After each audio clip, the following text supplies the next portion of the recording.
उज्जैन राज्य के एक सुंदर से गांव में धनराज नाम का सेठ अपनी पत्नी कमला और इकलौते पुत्र मोहन के साथ रहता था। धनराज ने अपने पुत्र मोहन का विवाह एक अच्छे और संपन्न परिवार में तय कर दिया था। अब विवाह की तिथि निश्चित हो चुकी थी और घर में तैयारियां जोर शोर से चल रही थीं।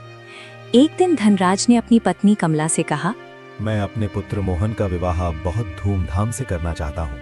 मैं सोच रहा हूँ कि उसके लिए एक कीमती हीरो जड़ी अंगूठी बनवाऊं, ताकि जब वो दुल्हन को पहनाए तो सब देखते रह जाएं। ये तो बहुत अच्छी बात है, लेकिन आप इतनी कीमती अंगूठी बनवाएंगे किससे? हरिप्रसाद सुनार से। उसके जैसा बारीकी से काम पूरे इलाके में कोई नहीं कर सकता। उसके काम की सफाई दूर दूर के गांव में चर्चित है। नहीं, आप उससे अंगूठी मत बनवाइए। क्यों भला? क्योंकि जितना साफ उसका काम है उतनी ही तेज उसकी उंगलियां भी हैं। मेरी सहेली ने उससे कंगन बनवाए, बाद में पता चला सारे कंगन नकली निकले। हाँ, अरे ऐसी बातें लोगों की बनाई हुई होती हैं। मैं उसे बरसों से जानता हूँ और हमारे तो बाप दादा भी उसी के बाप दादा से गहने बनवाया करते थे। भाई, वो हमारे साथ बेईमानी नहीं करेगा। तभी कमला की पड़ोसन शांता वहां आ पहुंची। राम राम धनराज जी। राम राम। कहिए शांता जी, सब कुशल मंगल तो है? कुशल मंगल कहाँ से होगा सेठ जी, जब गांव में ऐसे लोग हों तो सब कुछ अमंगल ही अमंगल है। हर समय डर लगा रहता है। क्या हुआ सखी, साफ साफ बताओ, ऐसा क्या हुआ? चोरी हो गई, चोरी। किसके घर चोरी हो गई? और किसके घर? मेरे ही घर पर डाका डाल गए, डाका। क्या बोल रही हो? साफ साफ बताओ ना, मेरा जी बैठा जा रहा है। मेरा सबसे कीमती सामान ले गए। क्या सब कुछ ले गए डाकू? सब कुछ तो नहीं, लेकिन मेरा विश्वास जरूर ले गए। अरे शांता, साफ साफ बताओ, क्या बात हो गई? सेठ जी, क्या बात बताऊं अब मैंने उस चोर हरिप्रसाद जौहरी को अपनी 5 तोले की चेन चमकाने के लिए दी थी। हाँ, उस दिन तूने कहा था, लेकिन चेन चमक तो रही है, डाका कैसे पड़ा वो बताओ ना। चमकाया, उसने चेन के साथ साथ अपनी किस्मत को चमकाया, चोर कहीं का। शांता, बात तो पूरी बताओ। जौहरी ने चेन तो चमका दी और टाइम पर वापस भी कर दी, लेकिन जब मैंने चेन को पहना तो मुझे ये वजन में कुछ हल्का सा लगा। बस फिर क्या था, मैंने अपनी होशियारी दिखाई और पहुंच गई उस हरिप्रसाद सोनार की दुकान पर। और तो और, जब चेन का वजन किया, मेरी तो आंखें बाहर आ गई। क्या कर रहे हो दोस्तों?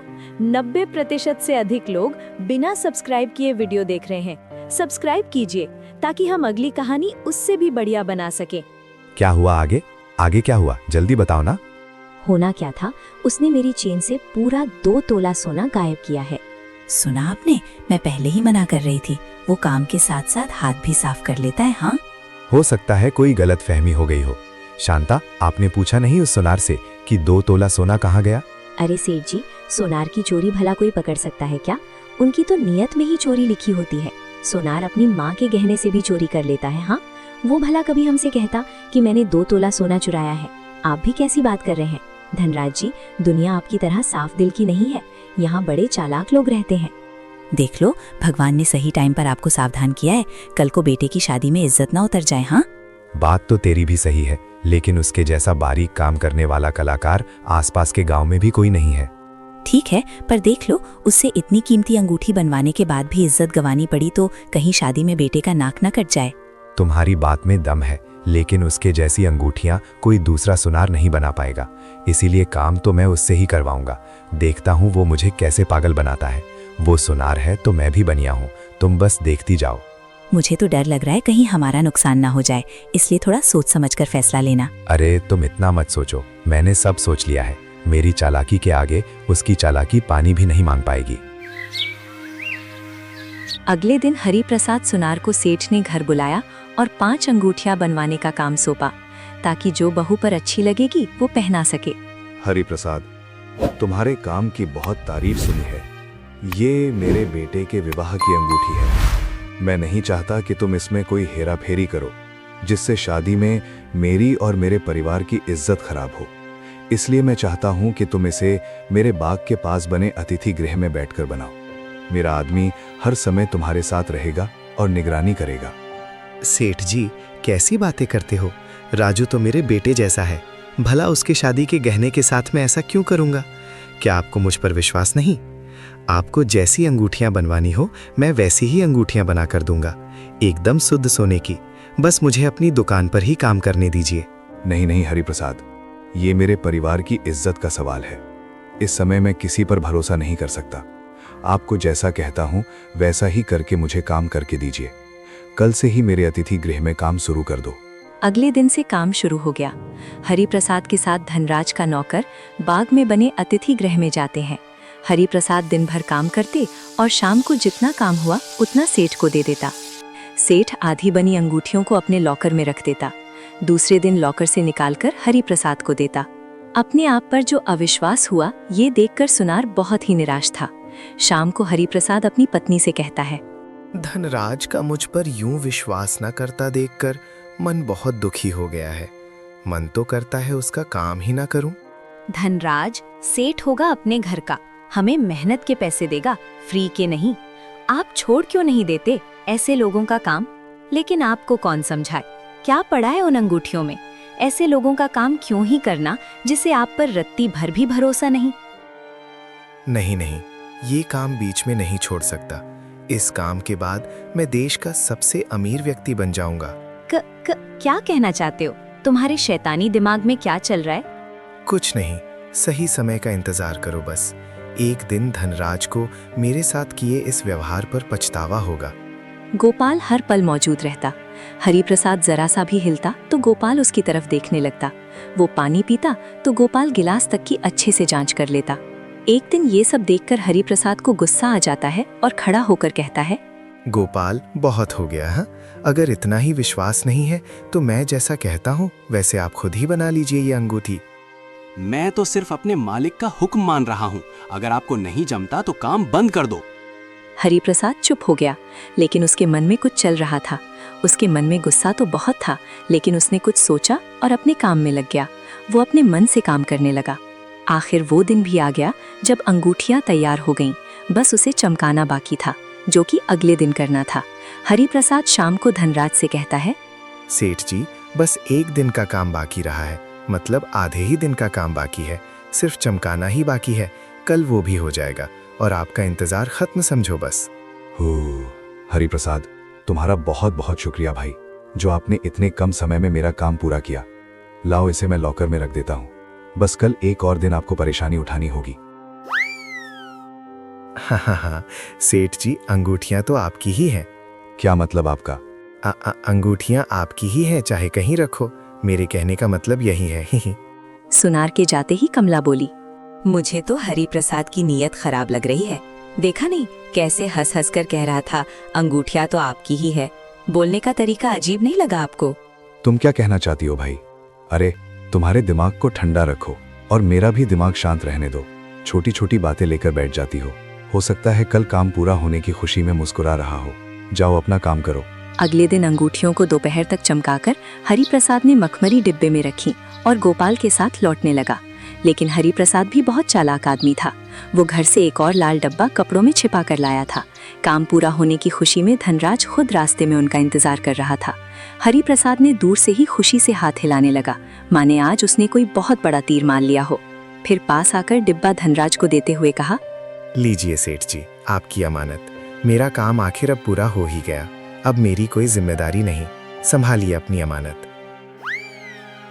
हरिप्रसाद, तुम्हारा बहुत बहुत धन्यवाद भाई। इस काम के लिए तुमने बहुत परेशानी उठाई, लेकिन मुझे तुम्हारे काम पर पूरा भरोसा था। धनराज जी, आपको मेरे काम पर ही भरोसा था, मेरे पर बिल्कुल भी नहीं। धनराज ने डिब्बा उठाया और खुशी से घर की तरफ चल दिया। धनराज खुश था कि अंगूठियां सुरक्षित हैं। उसने घर जाकर कमला को डिब्बा दिखाया। कमला अंगूठियां देखकर खुश तो हुई, लेकिन ज्यादा खुशी अपने पति की चालाकी पर थी। कुछ दिनों बाद विवाह का दिन भी आ गया।